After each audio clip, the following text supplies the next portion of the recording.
Thinking Aloud. Conversations on the leading edge of knowledge and discovery with parapsychologist Jeffrey Mishlove. Hello and welcome. I'm Jeffrey Mishlove. Today we'll be exploring music and mysticism. My guest is Matthew Ingram. He is the author of Retreat, How the Counterculture Invented Wellness. He also hosts the Woebot blog in which he reviews record albums. He is a historian of music. You'll see in this interview his enormous collection of vinyl LPs. Matthew is based in England, and now I'll switch over to the internet interview. Welcome, Matthew. It's a pleasure to be with you again. Hi, Jeffrey. Thanks very much for having me back. Music is really your passion, as anybody can see from all of the record albums behind you, and particularly, I guess, vinyl. Yes, I've collected records for since I was 15, 14, and I'm nearly 50 now. So you can see there's some here, but there's a whole load over here as well, and some CDs over here. So I've always collected, and for a long time that was really my main focus of everything, really. So this was a sort of a new departure, the kind of material in Retreat.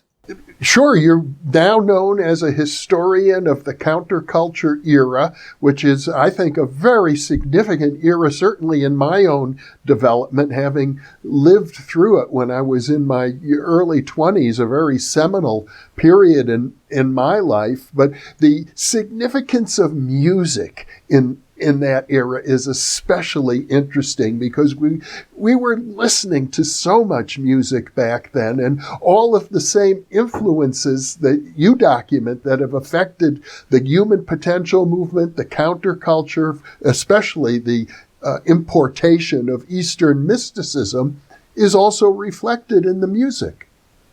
Yes, there's a phenomenon I quite found it interesting, was almost like discovering that there was a sort of paper-thin wall between the world that you're very familiar with and the world that I was familiar with. So I've only occasionally over the years I've seen little glimpses of these things through the curtain, which I think you probably on the other side of.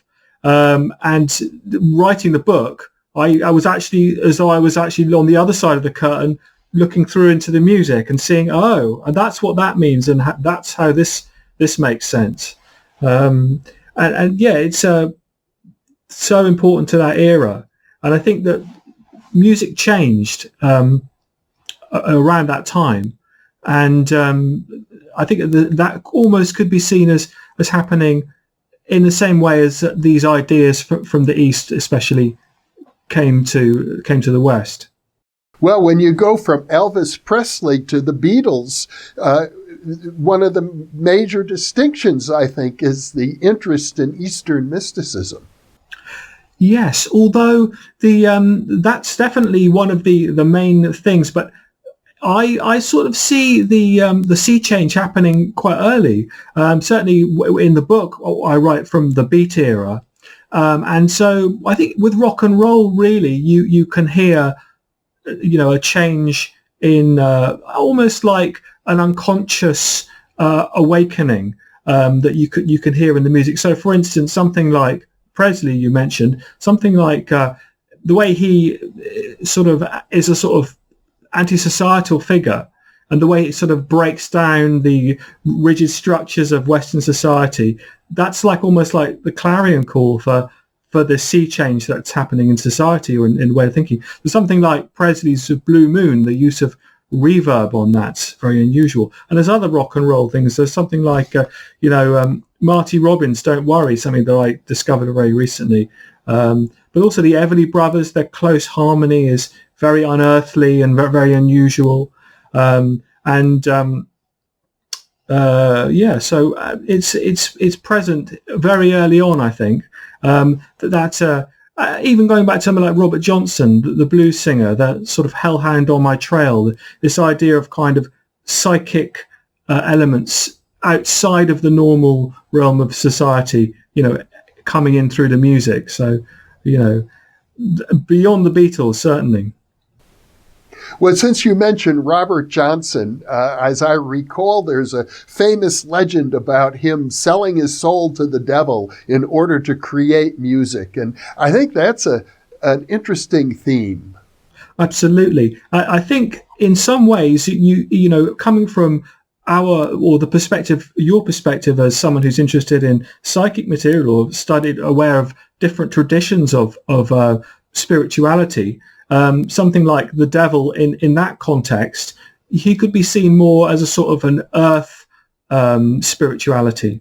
So Johnson, although Johnson was a bad person and not a nice man, I think there are aspects of that you could see as tapping into Eastern ideas or non-Western ideas of what spirituality might mean.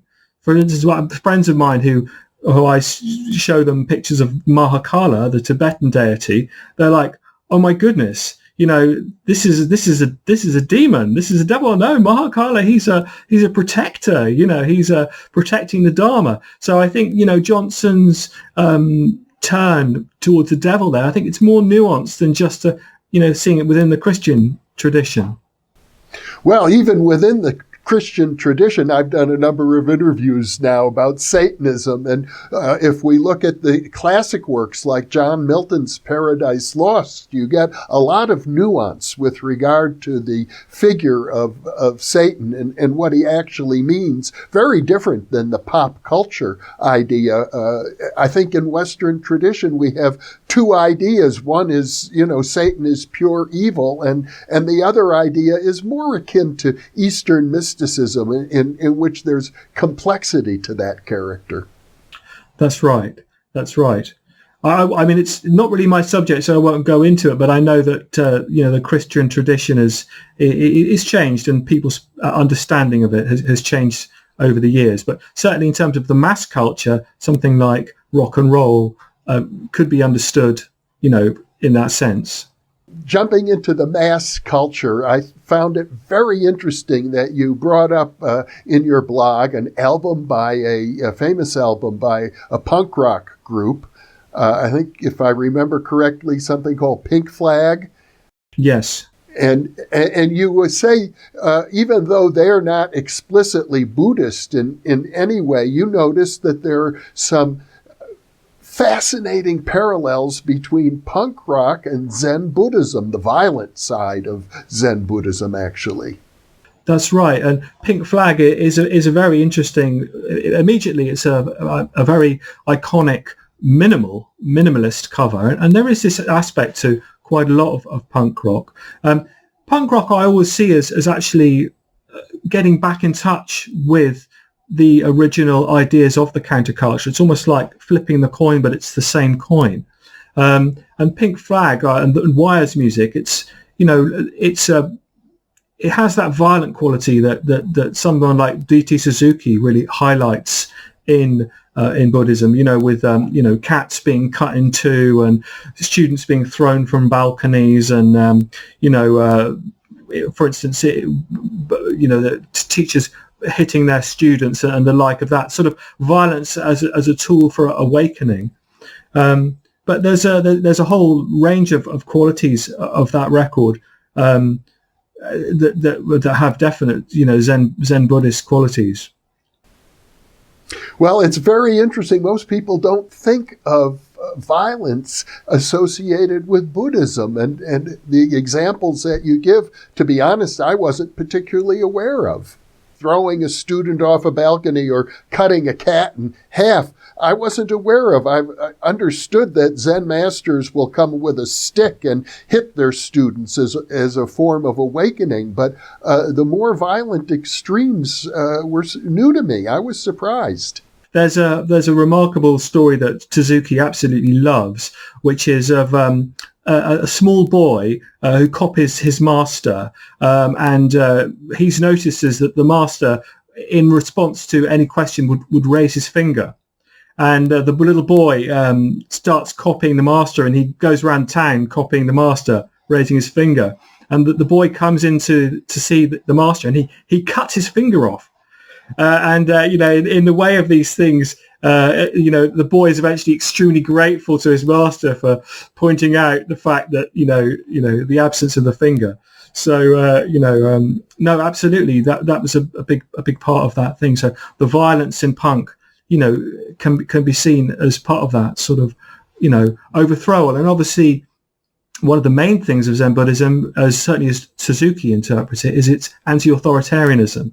You're supposed to have an unmediated relationship to the anatta, and so anything that's in the way of that, any authority, is anathema.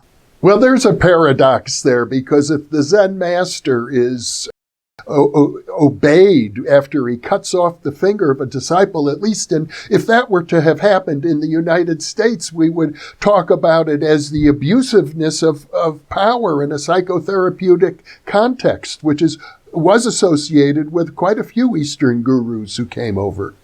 Yes, that's right.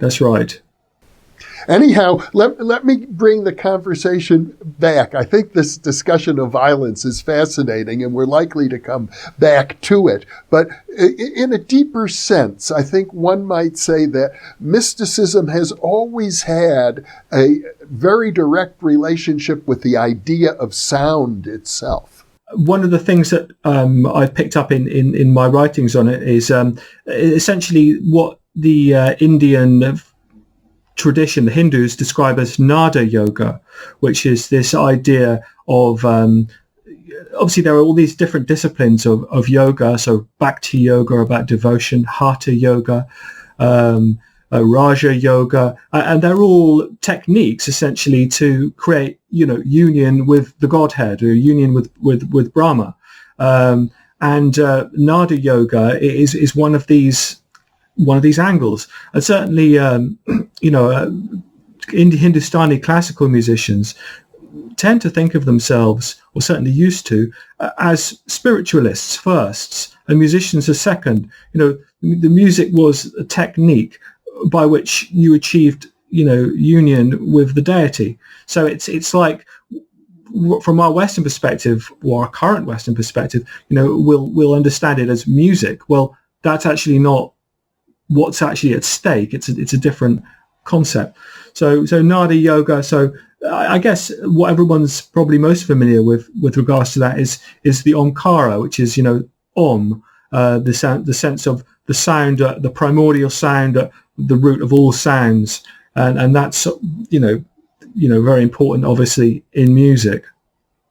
Well, I'm reminded of two books written by my deceased cousin, D. Scott Rogo. They were called Nod. He wrote Volume 1 and Volume 2, Nod, when he was in his early 20s. He was a psychical researcher, a parapsychologist, and what he meant by Nod, which I'm sure comes from the same Sanskrit root as Nada Yoga, were the sounds that people hear when they're having out-of-body experiences.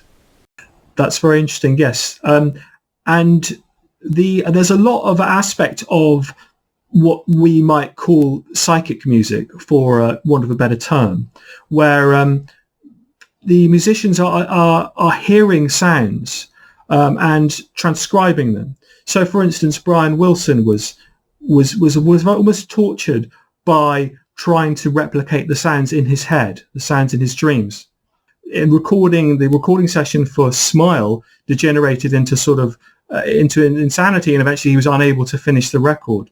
But even, for instance, Paul McCartney, he would famously woke with I can't remember exactly which song it is, in his from sleep in the morning, and the song entirely formed, and was went around telling everybody, hang on, did I make this song up, or is this original, or where's this come from? So the sense of being contacted by sounds and transcribing sounds, so that whole psychic element is very strong, certainly in this era, where people are reaching out into that space.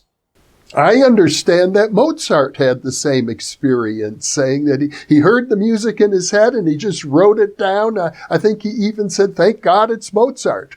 I think the musicians, and by their nature, are sort of on that sort of boundary spectrum, are on the thin end. This sense of being open to the forces outside oneself. And I think it's quite a common thing. And unfortunately, a lot of them suffer, what we call mental illness problems as a result. It seems as if music itself takes one's consciousness to a level beneath words, beneath the verbal. I know, of course, words accompany music, but pure music is, in effect, nonverbal. The way I've come to look at it is that the process of listening to music takes one to a place. The reason it's a pleasurable thing, and the reason why people enjoy it, is that it takes them to a place where the ego starts to fracture, and always what goes hand in hand with that. And this is certainly something that you see all across the various yoga disciplines, is a sense of blissfulness. And so I think music is one of the I think it's probably the highest of all of those arts in terms of getting in touch with, that higher divinity. It's obviously why it's used, so strongly in all the religious traditions. Well, there is a sense that music is sacred in synagogues and in churches, and even in shamanistic cultures. Drumming was an essential tool for putting people into what would have to be called a trance state. That's right. And if one looks at Mirza Eliad's shamanism, one of the main themes of all the shamanic music is the reliance on drumming. And certainly, to bring us back to this era, the drumming is one of the key parts of rock and roll, and that emphasis on rhythm. So, I mean, there's obviously classical music has the same effects and techniques, but there is a sense around this area, especially with amplified drumming and the use of reverb, that the sort of discovery almost of the psychedelic potentials of music, and it's obviously starts in the blues, and then they have the electronic aspects of, for instance, Gesang der Junglinge, the Stockhausen, the way that music became virtual.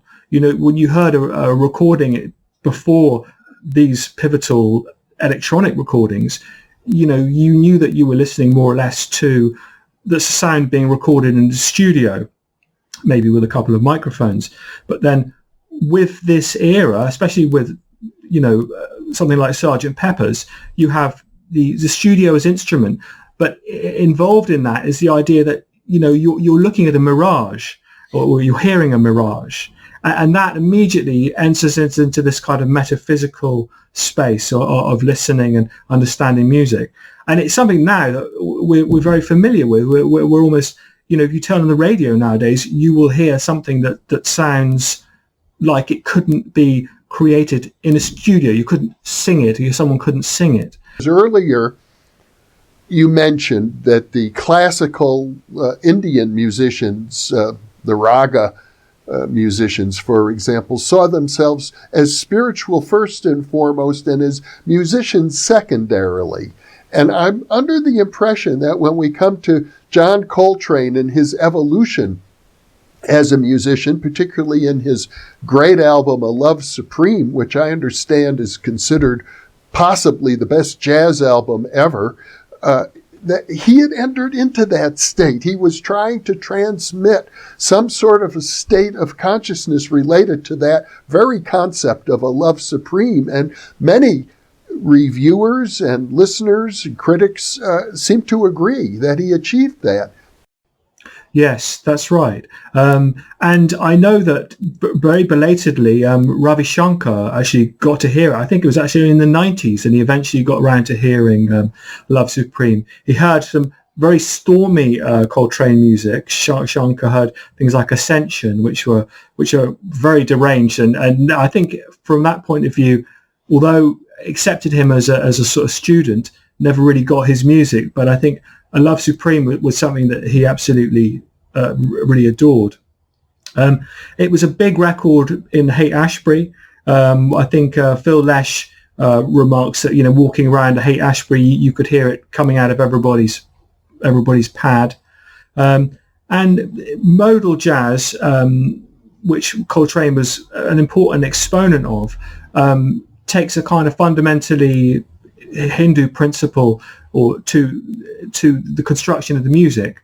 Rather than having chords which progress to a tonic, you have all of the raga is set in one key, and this is how modal jazz worked as well. So you could improvise anywhere within a set of chords. So some of Coltrane's pieces would only be in one key. So there was a sort of joke amongst the musicians. So what chords are we using in this piece? We're in E. Oh, so no, absolutely. Coltrane had essentially a spiritual awakening, kicking alcohol. I think it was junk. It was kicking junk, and definitely. I mean, he was a pastor's son, but he definitely saw himself as a spiritual being first and foremost, and not within any one particular tradition. Although he read all the key Hindu texts that were very well known at that stage, like the Gospel of Ramakrishna and Yogananda's Autobiography of a Yogi, and the Bhagavad Gita, the translations of that had just been made current. So he was very, very interested in Indian music, and I think in some ways as an instrument, as a musician, in the incredible skill of Hindustani classical music. The discipline of those musicians is quite astonishing, and I think he aspired to that kind of technical ability. And I know he even called his son Ravi, and Alice Coltrane obviously went on to continue that interest in Hindu philosophy and music after John died. I was a big fan of Alice Coltrane. I got to hear her perform in San Francisco back in the day when I lived in the Bay Area. I found her music a little more approachable than John Coltrane's music, actually, but I loved her album, Journey in Satchidananda. That's a lovely record, yes. That was with a beautiful orange-red cover. She's very, I think, quite underrated, and I think it's unusual that you were so into her. I think that she got a lot of criticism from the hardcore jazz community when Coltrane died, and I think she kind of essentially sort of did remixes of his some of his later records that were almost like seances with John. So she would overdub elements to recordings that he'd made when he was alive. So there was a kind of a psychic quality to that as well. But she went on to, and I think dovetail with I think what we describe now as the New Age music genre, which coming out of the counterculture picked up very heavily all those messages and sort of took it off into a different direction away from the mainstream of culture, where it kind of certainly in even the 80s and the early 90s, it was still a strong musical scene. I think it still probably exists to some extent. But no, Alice Coltrane is wonderful. I was sort of part of the birth of a new age music in the sense that back in the 1970s, doing radio in the San Francisco Bay Area, one of my good friends there was Stephen Hill, who created a musical culture around what he called music from the hearts of space, where he would only play new age music on the radio, and he would be playing the music and I would be interviewing the teachers in the human potential movement and Eastern spiritual gurus, but there was a real sense of comradeship amongst us at the time. We knew that we were on the same wavelength. Yes, it's quite remarkable. So hand in glove, I'm sure. When I met Bhagavan Das, who's one of the people I interviewed for the book, he was obviously, when I spoke to people on the West Coast about him, they said, "Oh yeah, you mean the curtain guy," which is the sort of traditional Hindu music. People didn't really think of him as the kind of the be here now guy, but they thought of him as the curtain guy. Yes, but I think in some ways it was a good thing, and in some ways, in a way, it sort of removed it from the mainstream of culture. In the sense that what was there in all the Beatles records and in for instance the Bob Dylan, just to choose the largest of the two examples, broke off and then became like a sort of a plateau on its own. In a similar way that something like heavy metal was incorporated in the mainstream of culture with things like Hendrix and Led Zeppelin, and then broke away and became a sort of a continent floating in the ocean. So I think that the same thing happened with new age music. Although I know that there's a current now of hipsters, people who read Pitchfork, who dig out the old 80s new age cassettes and things, and there's a real culture appreciation of that once again, I think. There's an interesting thing. I know Enya became a very popular musician in the New Age style, and I see they're using her music these days to sell Kraft's macaroni and noodles, or macaroni and cheese, I should say. Yes, my uncle is a big fan of Enya's actually, and her music is interesting in a way, especially of this. In the organization of it, I think the way the voices overlap and she multi-tracks her voices, and the use of reverberation, all these are kind of hallmarks of the classic kind of psychical music, these impossible spaces. Interesting stuff.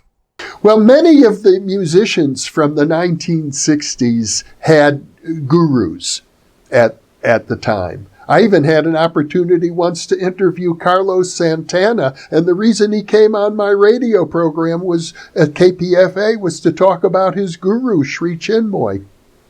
Yes, that's right, and he was a big for him, and John McLaughlin of Mahavishnu Orchestra were devotees of Sri Chinmoy.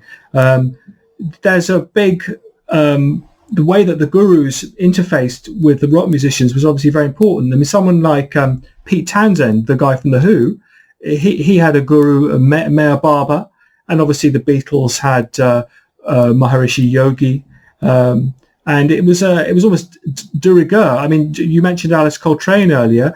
Journey for Satchidananda is named after Satchidananda, the yogi who opened at actually made the introduction at the Woodstock Rock Festival. So I think they were very important in popularizing those ideas. In fact, now that we're talking about big pop festivals, there was the famous one in the San Francisco Bay Area in which the Rolling Stones were singing Sympathy for the Devil while a man was being murdered in the audience. That's right. Altamont is always described as the sort of the end of the 60s, where everything turned bad. It was interesting when I was researching the book to meet and talk to Dr. David Smith of the Haight-Ashbury Free Clinic, who's again interested in these sort of ideas, and to know that it was their team who were actually responsible for trying to save Meredith Hunter's life. I think he bled to death, and the medic there just didn't have enough blood or equipment to save him. It's a terribly sad ending to the hippie dream in lots of ways. But it sort of epitomizes, in some sense, the two different directions in which spirituality can go. One might say toward peace on the one hand, and toward a violent awakening on the other hand. Yes, I mean, there was a famous editorial in the San Francisco papers which said that what Altamont, what was a representation of, was the denouement of the culture of nowness. So that was it was all laid at the blame, or was all laid on essentially these ideas of be here now and the counterculture's engagement with Eastern philosophy. It was like, now look what you've done. This is your responsibility. So it's Manson as well was exactly the same. Who was a musician. Those same ideas of being in the moment, and even eating vegetarian food, etc. They were all part of Manson's ideology. In fact, you point out that one of the significant books about Manson was written by, if I recall correctly, Ed Sanders of the Thugs, another precursor to the punk rock movement. So Ed Sanders wrote the book The Family about Manson, and Manson, from a music perspective, Manson thought of himself as a musician. He wrote a song he was most happy with was one which the Beach Boys used. His version was actually called "Cease to Exist," in Manson's charming way, but I think the Beach Boys renamed it. But Ed Sanders wrote a wonderful book about Manson, almost in the same way as one might write a book about Altamont, as in what went wrong, because he came essentially from the same background and culture as Manson. Sanders was the with Julie Cookberg was very important in was the key man in the Thugs, which was a group that is retrospectively seen as being proto-punk. And I know that the wonderful Thugs second album has a liner notes from Allen Ginsberg, so who's obviously instrumental. Everybody's sort of involved with one another in this scene. But there's a music journalist called Lester Bangs who wrote was one of the people who essentially invented punk, and he was a big Thugs fan as well as being a big Velvet Underground fan when nobody really cared for the Velvet Underground, and so there's very often viewed as being a proto-punk group. Well, before we conclude our interview, I think it is important to talk about the role of the mystical poet Allen Ginsberg in the development of counterculture music. Yes, he was a great networker, and there's one sort of key figure of this whole era who ties together the Beat generation and the hippie generation, and the connection to to India and Japan and Buddhism, and it's Allen Ginsberg. He's right in the middle of it. I mean, you can almost see the whole thing as being, the adventures of Allen Ginsberg. Ginsberg was absolutely fixated on Bob Dylan. He wept, I think, when he heard Dylan's first recordings, because he knew the writing was on the wall. And he obviously had a nice stretch of notoriety and fame, but I think he realised that whatever he was doing, was being done essentially more effectively on a grander scale by Dylan. I think there's a similar thing that happened in the countercultural spirituality and psychology movements with someone like Michael Murphy and Werner Erhard, who took the initial thing and broadened its appeal. And I think Michael Murphy was very upset and infuriated by Werner Erhard. But Ginsberg, on the other hand, made his best to pal up to Bob Dylan, who I think loved him very dearly. But, he sort of messed with his mojo, essentially. Now, Ginsberg actually recorded some albums. I heard him perform once at Berkeley with a little, I think it was called a harmonium, sort of a drone, and chanting, basically Hare Krishna style chants. Yes, I mean, he famously went on the on the Buckley show and played the Hare Krishna mantra with his harmonium. And his probably his most well-known recording is Songs of William Blake, because Ginsberg's opinion was that William Blake's poems were actually originally meant as songs. It's that same kind of way that someone like Byron can sometimes be, re-understood teleologically as a pop star. Well, I think Ginsberg looked at Blake's meter and decided that this was originally music that would have been sung, and so his most famous record sets Blake's poems to music, which is the thing about Alan is that I just love him, and I love anything to do with him, and wonderful. But he doesn't have the greatest singing voice, and I think everybody else loved him so much that they never really brought it to his attention sufficiently. But he always sort of saw poetry as being a spoken word. I mean, Howl is most famous as it's declaimed, and his recordings of declaiming it. Well, we could keep going for a long time. Now I'm reminded of another musician from that era who I had the privilege of hearing and who was very popular, the jazz musician Paul Horn. Yeah, and he was absolutely, he was a very big and early TM, Transcendental Meditation adopter, and was at Rishikesh before the Beatles came, and recorded one of his early records. Actually, Maharishi Yogi's sitting in the background, and he did a lovely recording in the Taj Mahal inside, which again, that's interesting because it has this, again, it's this same psychic quality of recorded music, the use of reverberation, but he uses the space of the natural reverb of the Taj Mahal to record flute. It's lovely, and it's similar in a way to the way that Vespers in cathedrals would hint to a kind of a spiritual space by the impossibility of the sound palette. So, but no, Paul Horn is some nice records, yeah. As I recall, he did music for yoga meditation, then music for Zen meditation, and then he recorded an album inside the Great Pyramid as well. Right. Yes, I think I've seen that one, but I've not heard it. It's beautiful. It's a beautiful album.